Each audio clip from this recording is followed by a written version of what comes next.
हरे राम राम हरे हरे। तो अभी तक हमने क्या देखा?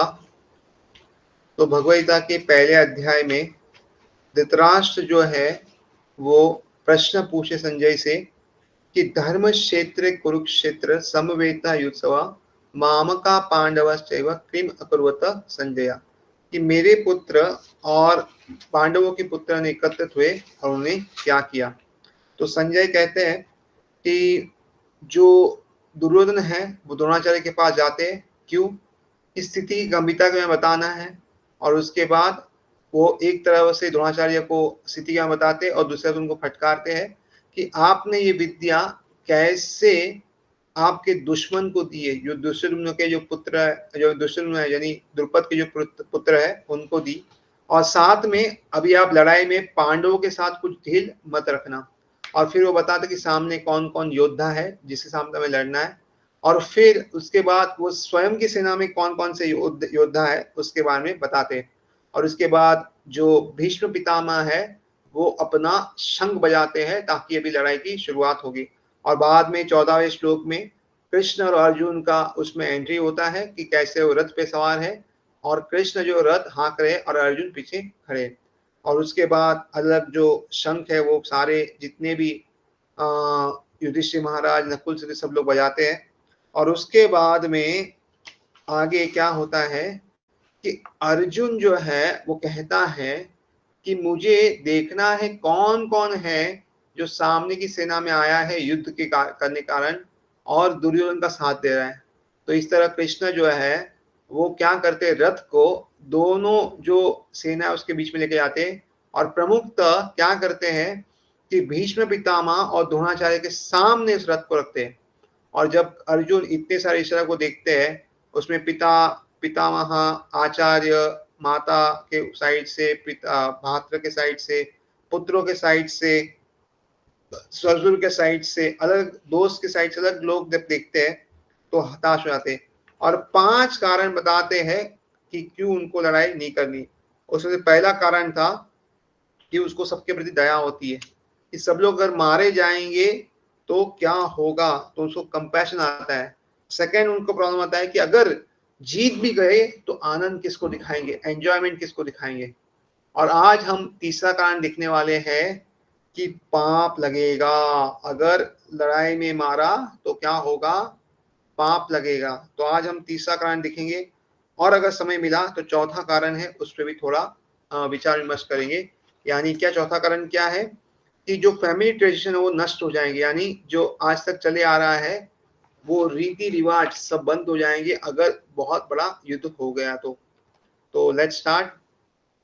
पापमेवाशयदस्मान् अद्वैतानाततायिना तस्मान्नार्ह वयं हन्तुं धातराष्ट्रान् स्वबन्ध बान्धवान् स्वजनं हि कथा कृष्ण हत्वा सुखिनः श्याम माधवा।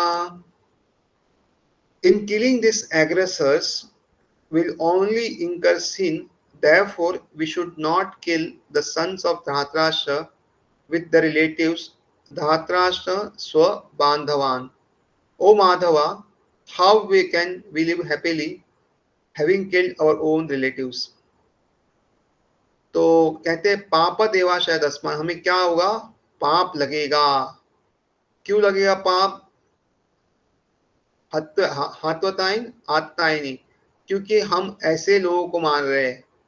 आत्ताइन का मतलब क्या होता है, जो एग्रेसर होते हैं ना उसको हम मार रहे। और तस्मान नारह वयुम हंतुम धातराष्ट्रन स्वबांधवान, लेकिन मैं क्या करता हूं, मैं उनको मारना नहीं चाहता। क्यों हम मारे धातराष्ट्र के पुत्रों को? स्वजनम ही कथम हत्वा सुखिन श्याम माधवा, ये कौन है, हमारे स्वजन है, हमारे खुद के ही रिश्तेदार है, तो उनको मार के सुख कैसे हमें मिलेगा, वो हमें पूछ रहे। तो उसको लगता है कि हमें पाप लगेगा उनको मारने का। तो हाँ, बलदेव बुद्धेश्वर कहते without consideration one should kill the aggressor as there is no fault in killing them. तो शास्त्र कहते हैं कि जो एग्रेसर है, एग्रेसर का मतलब क्या, हमने लड़ाई नहीं चालू की, सामने वाला लड़ाई चालू की और सेल्फ डिफेंस में हम लोगों को मार सकते हैं, तो ये बहुत बड़े एग्रेसर्स है, ये एग्रेसिव टेक्निक से आए हैं और हम पे लड़ाई की है, तो उनको मारने में कुछ गलती नहीं है। Therefore, by scriptural injunction, it is justified to kill this 6 type of aggressor। तो ये 6 टाइप के एग्रेसर क्या है, मैं अभी पढ़ने वाला हूं। तो ये 6 टाइप के एग्रेसर कौन है, ये हम देखेंगे।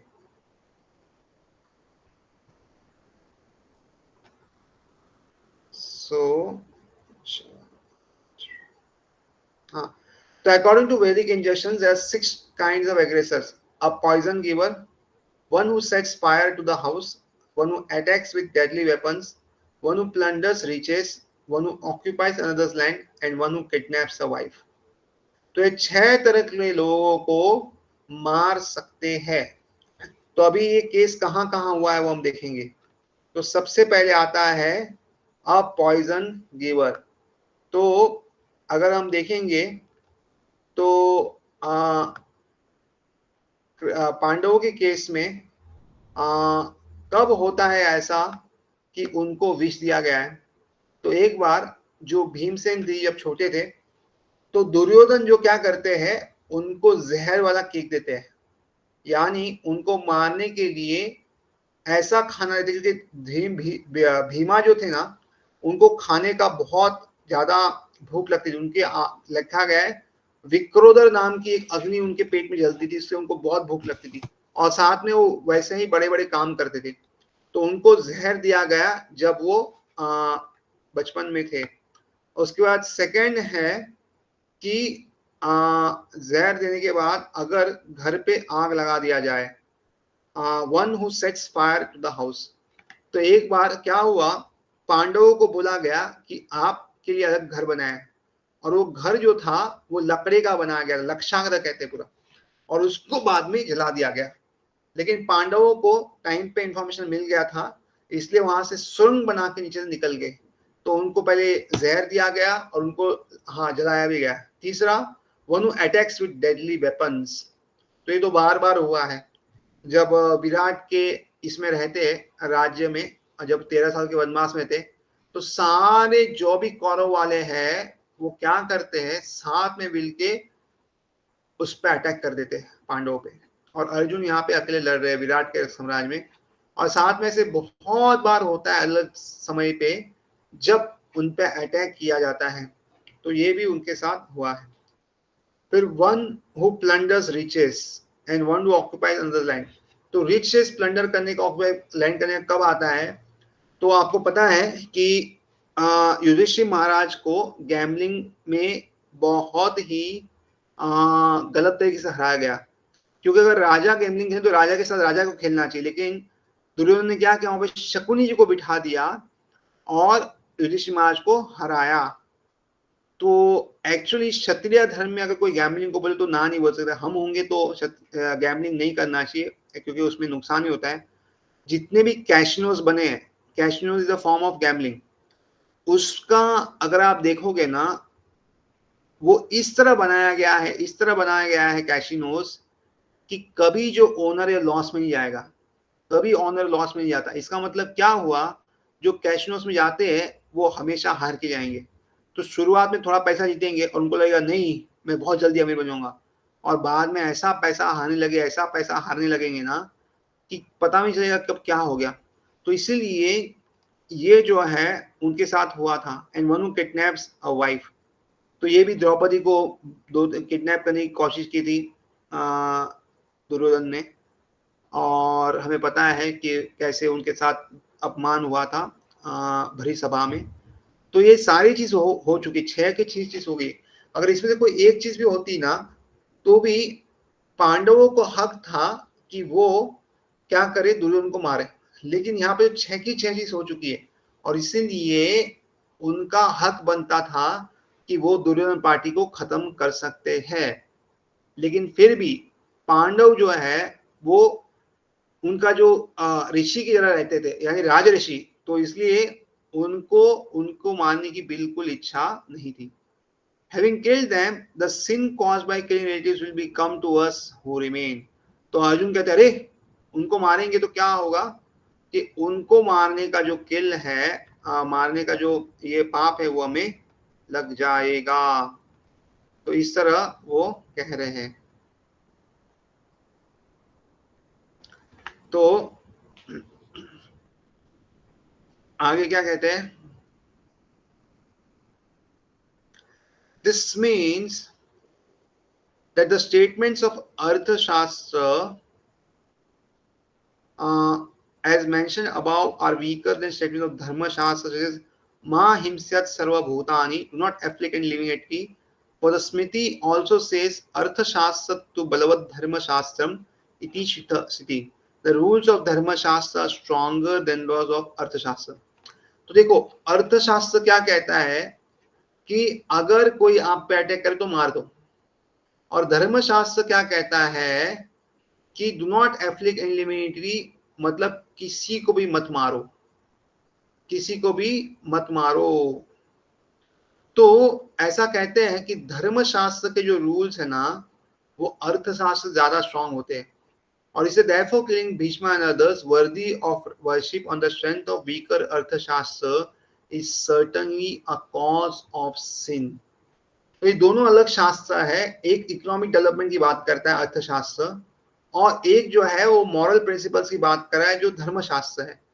ये प्योर डिवोशनल शास्त्र नहीं है, बट थोड़ा धर्म का पालन करने की ओर जाते हैं। तो धर्मशास्त्र जो है वो अर्थशास्त्र से ज्यादा स्ट्रांग है, और वो कहते हैं कि नहीं मारना चाहिए। Therefore, killing Bhishma and others worthy of worship on the strength of weaker अर्थशास्त्र is certainly a cause of sin. तो इसलिए अगर उस पे निर्भर रह के भीष्म पितामह को मारेंगे तो ये बहुत बड़ा पाप होगा। तो प्रभुपाद जी क्या कहते हैं हम देखते हैं। He was saintly by character and therefore he wanted to deal with them in saintliness. तो अर्जुन जो थे वो राज ऋषि थे।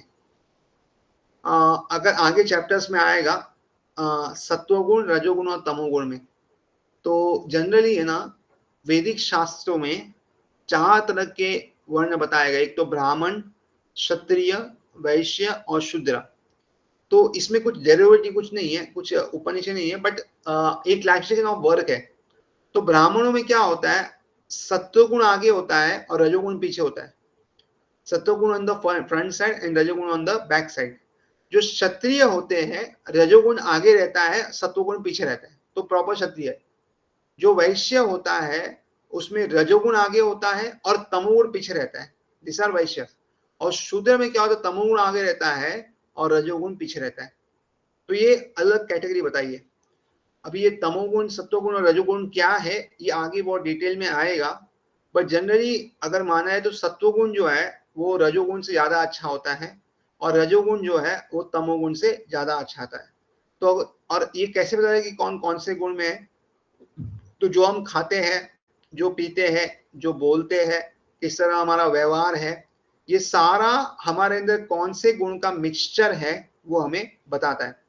सत्वगुण के व्यक्ति जो होते हैं जनरली एकदम आराम से लाइफ जीते हैं, उनको नॉलेज में हैप्पीनेस मिलती है, वो ज्ञान के लिए सब कुछ कार्य करते हैं और उसी में उनको आनंद आता है। जैसे साइंटिस्ट है, फिलोसोफर्स है, तो जनरली अगर ये उसके लिए ज्ञान के लिए काम कर रहे हैं तो सत्वगुण में आते हैं।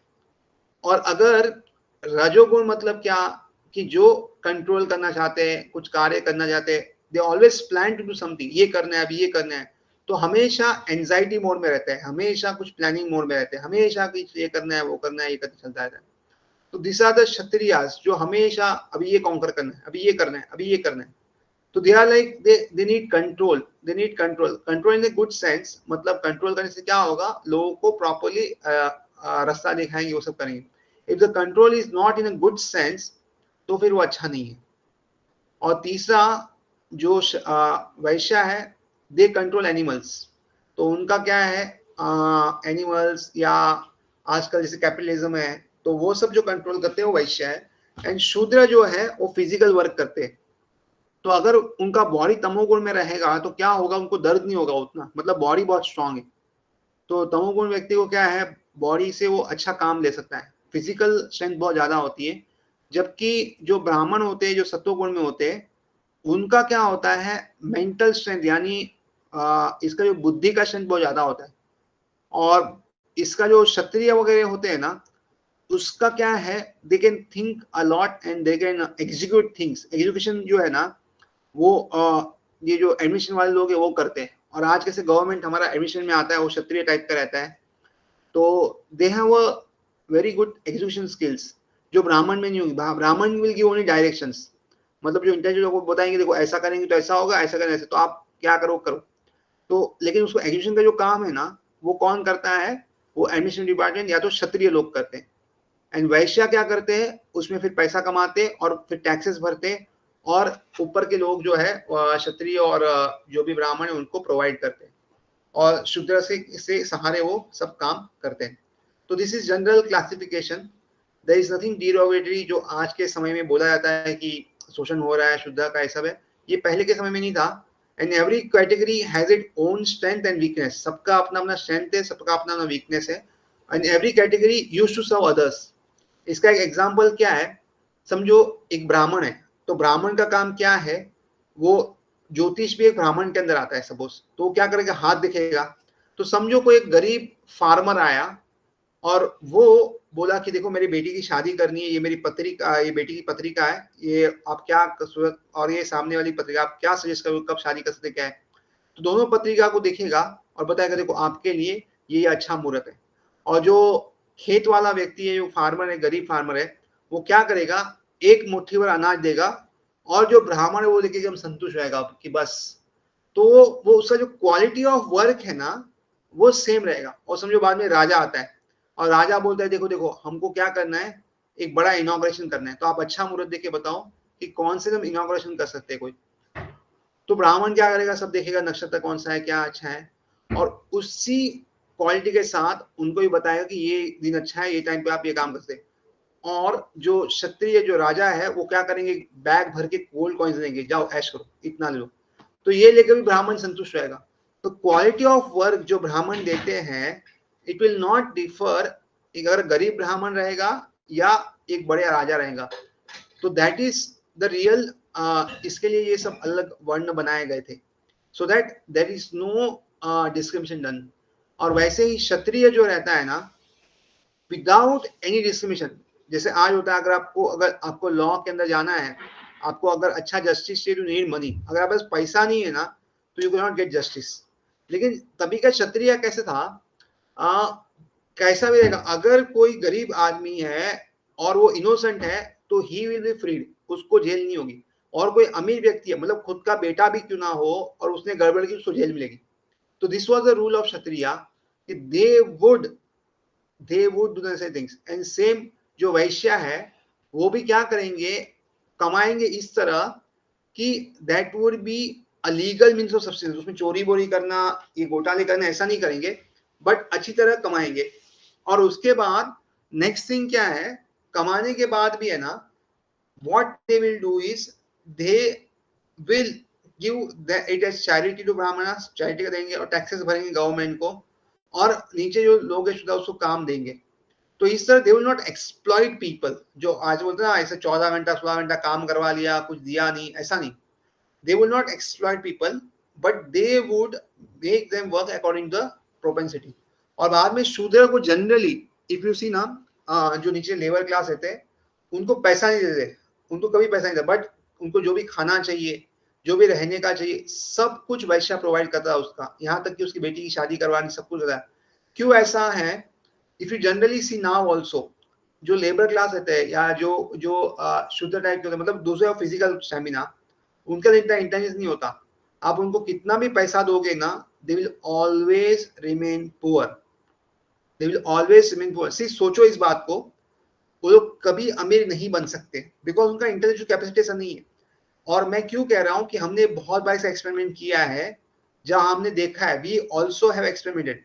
तो हमारे यहाँ पे जो भी लेबर आते थे, उनको हमने बोला कि हम आपका अकाउंट खोल देंगे, बैंक अकाउंट खोल देंगे, और एवरी वीक जो आप कमाते हो उसका एक पार्ट, चलो एवरी वीक हम 500 रुपीज, मतलब आप कितना भी पैसा दो, उनके घर में जाकर देखोगे ना, तो वही 3-4 बर्तन रहेंगे, वही सब रहेगा, ये कहाँ पैसा गया, उड़ा दिया। कभी गाड़ी खरीदेंगे, कभी घूमने जाएंगे और मोस्टली कुछ अनवांटेड चीजों में पैसा खत्म कर देंगे। तो मैंने ऐसा नहीं बहुत सारे केस में देखा है कि आप उनको कितना भी अच्छा बताओ कि this is the way you can save money, this is the way how to work and all, नहीं कर पाएंगे। लेकिन उसकी जगह अगर आप उनको उनकी जरूरत की चीजें देते रहो, मतलब जैसे ग्रेन्स है या और कुछ भी चीज है, तो उससे क्या होगा, वो जो है वो संतुष्ट रहेंगे। और साथ में क्या होता है, वैश्य जो थे ना वो प्रॉपरली केयर करते थे, मतलब कभी भी कोई अच्छा आवाज आ रहा है, तब वो कोई भी अच्छा फंक्शन आएगा ना, हाँ कोई भी अगर अच्छा फंक्शन होगा, जैसे किसी की शादी है, बच्चे की या कुछ भी है, तो प्रॉपरली जो भी खर्चा होगा ना, सब पूरा खर्चा करके जो भी होगा वो पूरा करेंगे। मतलब ऐसा नहीं कि शुदा हो कोई कमी पड़ेगी या कुछ होगा, ऐसा कुछ भी नहीं होगा। They will properly take care of the person who are working under him. तो इस तरह प्रॉपर मैनेजमेंट होता था जहां पे no class will exploit others, at the same time जो उनका स्ट्रेंथ था ना वो बाकी तीनों क्लास को उसका फायदा होता था। तो this was the original why it was made. But gradually क्या हो गया, जो ब्राह्मण से वो करप्ट हो गए, तो वो फिर ये मांगने लगे, फिर क्षत्रिय करप्ट हो गए, वो गलत तरीके से कंट्रोल करने लगे। और फिर अभी कैपिटलिस्ट इकोनॉमी आ गया है बहुत जगह पे, बहुत सारे कंट्रीज में, तो जिसके पास पैसा होता है वही अभी राज करता है। और धीरे धीरे ग्रेजुअली वो कैसे आगे जाएगा पता नहीं, but this was the thing how it was to take care. So आगे लिखते हैं,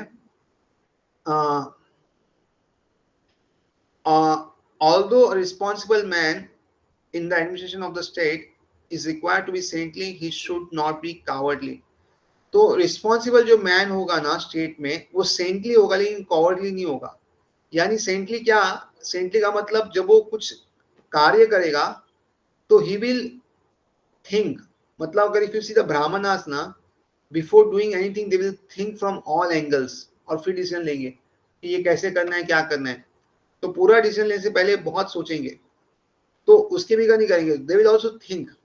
For example, Lord Rama was so saintly that people even now are anxious to live in the kingdom of Lord Ram, Ram Rajya, but Lord Rama never showed any cowardice. तो राम राज्य में भी अगर आप देखोगे ना, तो राम जी इतने सेंटली थे कि आज भी पीपल बोलते कि राम राज्य में रहना है। बट भगवान राम ने कभी भी क्या किया, कॉवर्डाइज दिखाया नहीं, या कभी गलत नहीं होने दिया कुछ भी। तो डरपोक नहीं थे वो। Ravana was an aggressor against Rama because Ravana kidnapped Rama's wife Sita, but Lord Rama gave him sufficient lessons unparalleled in the history of the world. तो जब रावणा ने राम जी की जो पत्नी सीता को वहां पे उठा लिया, तो क्या किया राम जी ने, इस तरह लेसन्स दिए जो आज की हिस्ट्री में अनपैरेलल्ड है। तो इस तरह अगर आप देखेंगे तो they are brave, at the same time they are saintly. तो ये जो कॉम्बिनेशन ना, ये बहुत अच्छा है राज्य करने के लिए। If somebody is not courageous, he cannot do anything, and somebody is courageous but not saintly, तो क्या होगा, गलत जगह पे अपना करेज दिखाएगा। जहां पे किसी आदमी के पास ताकत नहीं, उस पर अपना ये बल दिखा देगा। बिकॉज जस्टिस का भी कैसा होता है ना, एकदम माइन्यूट डिटेल से देखना पड़ता है और एकदम अच्छे से जस्टिस करना पड़ता है। You can not over punish a person. मतलब अगर उसने 10 रुपया चोरी किया है तो आप उसको 11 रुपये का पनिशमेंट नहीं देते, एट द सेम टाइम 9 रुपये का पनिशमेंट नहीं देते। जितना उसने चोरी किया उतना ही पनिशमेंट मिलना चाहिए।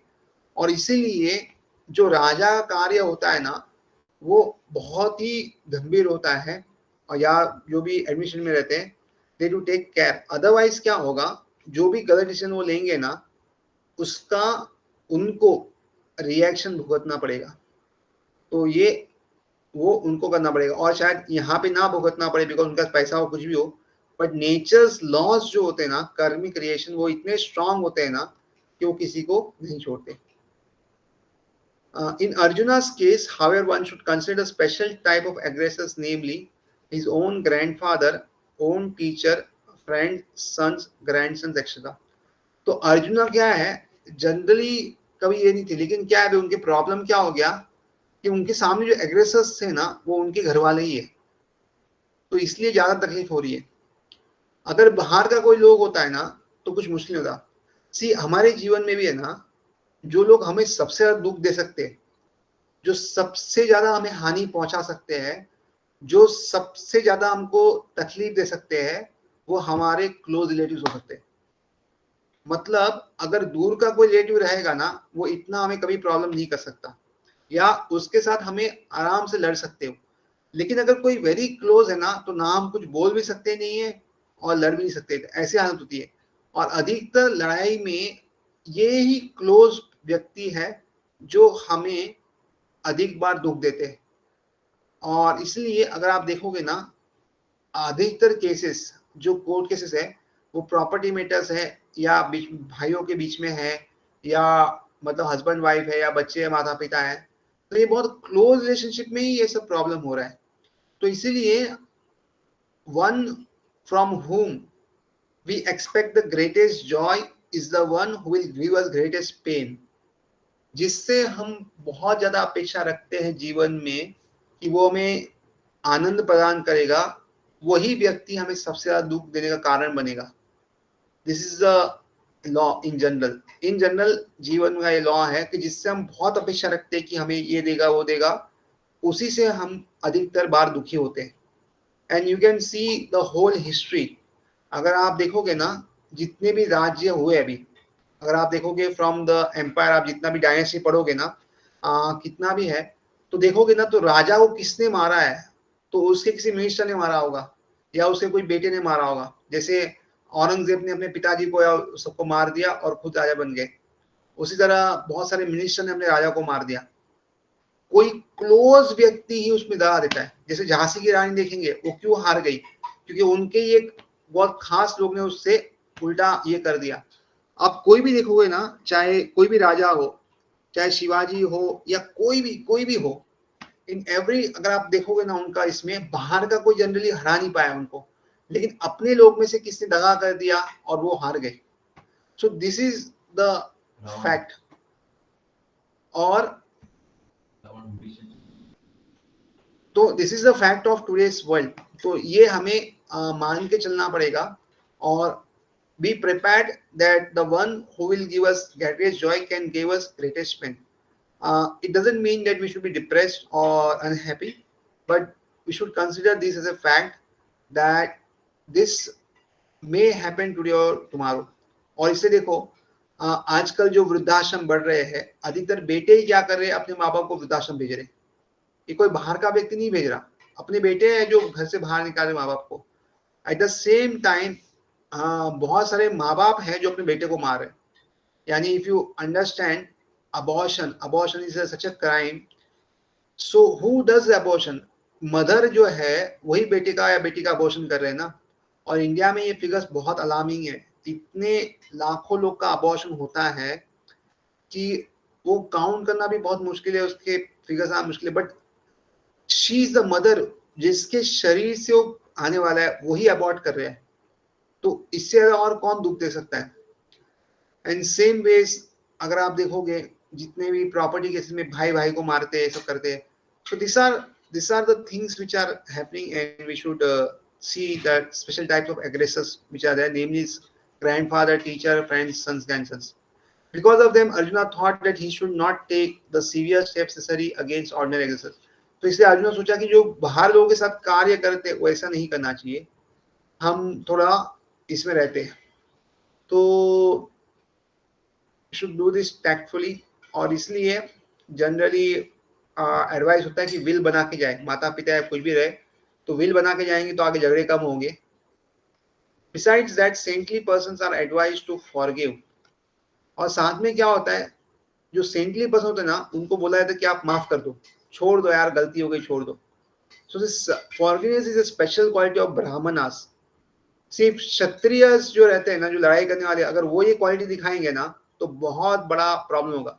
जैसे पृथ्वीराज चौहान का आप एग्जाम्पल देखेंगे ना, तो पृथ्वीराज चौहान जी ने क्या किया, 17 बार लड़े और 17 बार एक व्यक्ति को छोड़ दिया, और उसके बाद जो हिस्ट्री में जो परिवर्तन हुआ वो अभी तक लिखा गया है कि क्या पूरा चेंज हो गया। तो इसीलिए this forgiveness should is not be a sign of Kshatriya, but only Brahmanas and home to forgive, how to forgive, उसके भी बहुत सारे रूल्स है, तो वो देखने चाहिए. Such injections for saintly person are more important than any political emergency. तो ये सेंटी लोगों के लिए ज्यादा अच्छा है जो सेंट्स हो, अगर कोई पॉलिटिकल इमरजेंसी आए उससे. Arjuna's addressing of Krishna as Madhava or the husband of goddess of fortune is also significant in this connection. तो यहाँ पे देखोगे ना वर्स में, तो कृष्ण को कहा गया है माधवा, सुखिना श्याम माधवा. तो माधव क्यों कहा गया है? क्योंकि माधव कौन है? गॉडेस ऑफ फॉर्चून के हस्बैंड है. तो इसका मतलब क्या हुआ? फॉर्चून का मतलब क्या? हर कोई इस दुनिया में क्या ढूंढ रहा है? फॉर्चून ढूंढ रहा है ना. फॉर्चून 500 कंपनीज, हमने नाम सुना है ना, सबसे 500 मेन कंपनी. तो गॉडेस ऑफ फॉर्चून के आप हस्बैंड हो, इसका मतलब क्या है कि कृष्णा आप क्या हो? गॉडेस ऑफ फॉर्चून के हस्बैंड है. तो सबके जीवन में आपको क्या लाना चाहिए? फॉर्चून लाना चाहिए. और आप क्या कर रहे हो? मुझे बोले कि मारो, और अनटाइमली सबके जीवन में इन मिस फॉर्चून ला रहे हो. ये कैसा है? आप माधव हो, सबके जीवन में फॉर्चून लाना चाहिए, उसी जगह आप बोल रहे कि सबको मार दो, अनटाइमली सबको मिस फॉर्चून दो. तो ये बराबर नहीं है. आप जो आपका नाम को सूट नहीं करता, थोड़ा कुछ अलग बताओ. Krishna however never brings misfortune to anyone to say nothing of his devotees. Krishna का संग जो भी करता है उसको जीवन में कभी मिसफॉर्चून नहीं होता. See, if you see the specific case of Krishna ना, पूतना करके एक राक्षस आई who came to kill Krishna. तो कृष्ण ने क्या किया? उनको स्पेशल जगह दी. क्या जगह दी उनको? उनको धात्री यानी नर्स की, यानी one of the mothers, 7 mothers में से एक नर्स होती है, उसका स्थान स्पिरिचुअल ने दिया. उसी तरह आगासुर, बकासुर, जितने भी उनको मारने आए सबको उन्होंने मुक्त किया. तो कृष्ण का अगर संग किसने भी किया है ना, उसका कभी नुकसान नहीं हुआ. सुदामा जी आते हैं, उनको गाड़ी बंगला दे सब दे देते विदाउट उसके मांगे, उसकी प्रकार. और बहुत सारे केस है. उपजा करके आया, उसको ब्यूटी देते हैं. उसके बाद माली रहते हैं, माली मतलब वो मेक गार्लैंड्स, फिर का वॉशर में.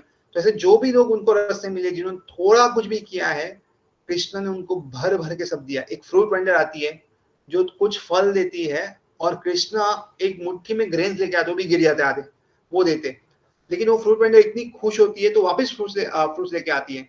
तो भगवान क्या करते हैं? उनको हीरे जवाहर सब देते. लेकिन वो फ्रूट वेंडर उसको छोड़ देती, बोले कृष्णा मिल गया तो क्या और क्या चाहिए. सो कृष्णा का संग जो भी करता है ना जीवन में, he never ever gets into misfortune. तो इसलिए हम कृष्ण की भक्ति करते हैं या कृष्ण के साथ देते हैं. सो ये हो गया थर्ड रीजन.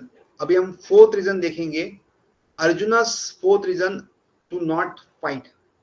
तो डिस्ट्रक्शन ऑफ फैमिली. तो हमने 3 रीजन देखा है.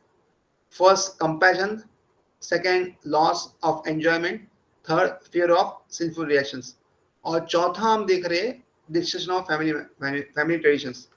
तो ये जो रीजन है ना, इसको अच्छे से समझना चाहिए कि ये क्या हो रहा है. बिकॉज आज के समय में ना सबसे ज्यादा ये हुआ है, फैमिली ट्रेडिशन बहुत ज्यादा खराब हो गए. फैमिली कल्चर इतना खराब हो चुका है ना अपने इंडिया में या भारत में ही बोलो. We are all facing this problem, and how it is related ये हम इसमें समझेंगे. यदि अभिएत न पश्यन्ति लोभबहता चेतसा कुलक्षया कृतं दोषं मित्रद्रोहे च पातकम् कथं नाज्ञेयम् अस्माभिः पापादस्मान् निवर्तितं कुलक्षया कृतं दोषं प्रापस्याभिर्जनार्दन. Even if they overcome by greed, do not see the fault of destroying the family and the sin in killing friends. Should not we who see the fault in destroying the family know how to withdraw from this sin, O Janardana. तो कह रहे हैं, देखो, लोभ के कारण, grid के कारण ये लोग क्या कर रहे हैं? पूरा फैमिली डिस्ट्रॉय कर रहे हैं, ट्रेडिशन डिस्ट्रॉय कर रहे हैं. लेकिन हम लोग को तो पता है ना. तो हम लोग को ये नहीं करना चाहिए और इससे हमें बचना चाहिए। तो आगे let's see the commentary. But it is justified to take part in this war since they have invoked it. तो देखो, लड़ाई चालू किसने की? सामने वाले की। हमारी कुछ गलती है क्या? बिल्कुल नहीं है। तो इसलिए हमें लड़ना चाहिए। लेकिन स्क्रिप्चर्स क्या कहते हैं? The scriptures say that it's understood for the Kshatriya that he should not reject either a game of dice or a fight if challenged. तो ये महाभारत में दिया गया है कि अगर लड़ने के लिए कोई क्षत्रिय को बुलाए तो ना नहीं बोल सकता, लड़ेगा वो। और अगर डाइस गेम के लिए बुलाए तो भी ना नहीं बोल सकता। और इसलिए युधिष्ठिर महाराज डाइस खेलने गए थे, क्योंकि उन्होंने तभी एक वचन दिया था कि अगर कोई एल्डर्स मुझे कुछ करने को बोलेंगे तो मैं ना नहीं बोलूंगा। तो ये दो कारण जो है वो स्क्रिप्चर्स में दिए गए हैं। तो अर्जुना दोनों को बोलते हैं, being motivated by greed then inclined to sinful acts, we without having greed do not have the inclination to commit sin. देखो, लोभ के कारण क्या होता है? सिंफुल एक्ट्स होते हैं। सो ये दुनिया जो है ना, it can provide for anybody's need, this world can provide for anybody's needs, but it can not provide for a single person's greed. ये हमने बहुत बार सुना है और हम शायद समझे या ना समझे, लेकिन अगर दुनिया में ग्रीड अगर एक आदमी का भी है तो उसको फुलफिल नहीं कर सकते। नीड फुलफिल कर सकते। जैसे हमारा नीड क्या है? हमें 2 वक्त का खाना चाहिए, 3 वक्त का खाना चाहिए, रहने को थोड़ा अच्छी जगह चाहिए, कपड़े चाहिए, बस। और क्या है? बाकी ज्यादा हमारी बहुत ज्यादा नीड नहीं है। लेकिन ग्रीड कारण क्या बोलते हैं हम? हाँ, मर्सिडीज भी चाहिए, रहने के लिए बंगलो भी चाहिए, और हीरे जवाहरात चाहिए, ये चाहिए, वो चाहिए, सबसे बड़ा लैपटॉप चाहिए, सबसे बड़ा मोबाइल चाहिए, एवरीथिंग फर्स्ट क्लास होना चाहिए। अगर घर भी हो तो साउथ मुंबई में भी एकदम एकदम पॉश जगह पे होना चाहिए। This is all greed, this is not need. Need है घर का है, घर कहीं पे भी हो, अगर अच्छी जगह पे हो तो कोई प्रॉब्लम नहीं है, महीने का कुछ खर्चा होता है, सब मिल जाए तो हो गया। लेकिन ग्रीड का कोई लिमिट नहीं है। मतलब there are people who spend crore and crore of rupees in a month. मतलब वो करोड़ रुपया खर्चा करेंगे तो भी उनको संतुष्टि नहीं होगी। And there are people who are satisfied, हजारों में खर्चा करके सेटिस्फाइड है। अगर 1-2 हजार खर्चा किया महीने का, बस हो गया, बोलते इसमें सब हो रहा है मेरा, तो फिर कुछ करने की जरूरत नहीं। सो इन दिस वर्ल्ड ना, the people who are happy are the people who are satisfied. अगर आप संतुष्ट नहीं हो तो खुश नहीं रह सकते। एंड नेचुरली आज का जो मॉडर्न कल्चर है ना, वो बिल्कुल सेटिस्फेक्शन को प्रमोट नहीं करता, विल ऑलवेज प्रमोट ग्रीड। और ग्रीड को इस तरह डिफाइन करता है, इस तरह बताता है कि हमको समझ में आता है ग्रीड है वो। बिकॉज अगर ग्रीड नहीं होगी ना, तो लोग दिन रात काम नहीं करेंगे किस चीज के लिए, भागेंगे, मुझे ये करना है, ये करना है, वो करना है। क्यों? It's all mostly greed, need पे है ही नहीं। अगर हमारा खर्चा भी देखोगे ना दिन का जो हम करते हैं, अधिकतर खर्चा किस पे करते हैं हम? अगर हम सोचेंगे बैठ के आराम से, तो दो things are actually not needed, उसके भी अगर हम जिंदा रह सकते, जैसे मोबाइल्स है, लैपटॉप्स है, या कुछ भी जो हम खरीदते हैं, मतलब from fridge to washing machines to furnitures to air conditions to जो भी बड़े बड़े कपड़े जूते हैं, this all if it's not there, मतलब अगर सिंपल कपड़े हैं, सिंपल मोबाइल है, या सिंपल चीजें, वी कैन लिव, ऐसा जीने मरने का कोई प्रश्न नहीं है इसमें। लेकिन फिर भी इफ यू सी, हर दिन एडवर्टाइजमेंट आएगा, एक नया मॉडल लॉन्च हुआ है, हर 2 दिन में नया मॉडल लॉन्च होगा। मतलब इस तरह बताएंगे धीरे धीरे हर चॉइस को कि एवरी 2-3 इयर्स आप नया मोबाइल लोगे, ऐसा टेक्नोलॉजी अपडेट हो रहा है, ये हो रहा है, हर 2-3 साल में एक नया वॉशिंग मशीन, फ्रिज, ये सब कुछ नया नया खरीदते रहेंगे। तो you see the way the people are growing, the way advertisement done. तो धीरे धीरे क्या होता है, इससे विल नेवर रिमेन सेटिस्फाइड। इस तरह एड्स को ग्लैमराइज करते हैं, इस तरह सब कुछ करते हैं कि we are forced to take the things.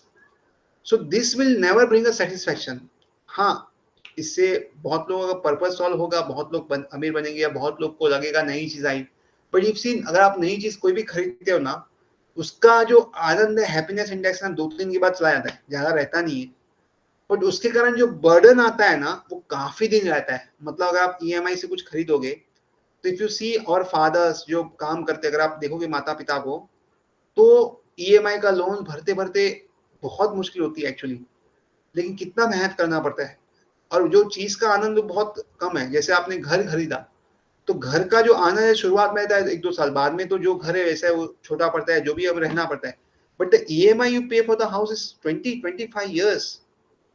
So if you see, the pain is always greater than the gain. ये रूल है और इसलिए जितना हम समझ सकते हैं उतना अच्छा है। And therefore greed is not very good. So if we want to have greed, we should have greed for spiritual things rather than material things. अगर spiritual things के लिए greed होगी ना, तो कभी नुकसान नहीं होगा। और for material things अगर उसमें greed होगी तो बहुत नुकसान, क्योंकि material things limited है and उसमें competition होती है। यानी अगर समझो किसी को प्राइम मिनिस्टर बनना है तो कोई एक ही व्यक्ति बन सकता है, लिमिटेड है सीट्स। अगर 10 लोग कॉम्पिटिट करेंगे तो एक ही आदमी बनेगा, 10 लोग नहीं बन सकते। There is always material things में लिमिटेशन रहेगी ही, उसमें कोई ना नहीं। बट अगर स्पिरिचुअली किसको, अगर समझो दिन में हमें पूरा दिन भगवान का नाम लेना है तो 50 आदमी भी नाम ले सकते हैं, वो अपना नाम लेते रहेंगे, कुछ प्रॉब्लम नहीं है उसमें। So in spiritual things there is never ever problem, मतलब ग्रीड भी रहा तो प्रॉब्लम, लेकिन मटेरियल थिंग्स में ऑलवेज प्रॉब्लम है। जैसे अगर कॉलेज में है, कोई एक या दो बंदे कोई फर्स्ट रैंक आ सकता है, सबको नहीं आ सकता। सेम कोई जॉब है तो एक जॉब के लिए कितने लोग अप्लाई करते हैं, जो पोजीशन उतना ही मिलने वाला है। So material life is always limitation, therefore greed जो है ना मटेरियल लाइफ में, it is always a cause of problem and therefore we should try to avoid as far as possible. Consciousness of attaining an agreeable result alone should be the motivation. तो कहते हैं अर्जुन की एक agreeable result आ जाए वही बस हमारा motivation होना चाहिए, इससे ज्यादा हम ज्यादा कुछ करना नहीं चाहते।